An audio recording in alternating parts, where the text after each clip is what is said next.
போய் மோடியுடைய ரோட் ஷோவிலே கலந்து கொள்வதற்கு அனுமதி வாங்கி கொடுத்ததால் பள்ளிக்கல்வித்துறை அமைச்சர் மரியாதைக்குரிய மகேஷ் பொய்யாமலைக்கு கடிதம் எழுதி, தம்பி நீ கோயம்புத்தூர்ல மோடி ஷோவுக்கு ஆள் அனுப்பிச்சு விடுன்னு சொன்னதுனால எங்க அண்ணன் ஒரு RSS கைகூலி.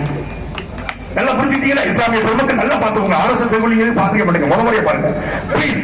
Close up camera, tight close. டேய் டேய், யார் RSS கைகூலி? யார் RSS கைகூலி?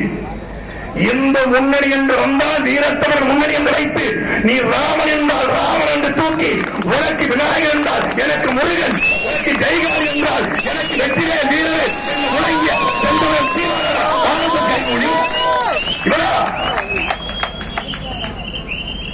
முட்டுக்கு முட்டு எதிர்முட்டு என்று அங்கிருந்து ராமரதம் ரத யாத்திரை வந்த பொழுது காலை வச்சுக்கிட்டு சென்னையில நல்லா படுத்துக்கிட்டு, ஆகா அந்த வகையில விக்கெட்டுக்கு கலக்கிறதா அப்படின்னு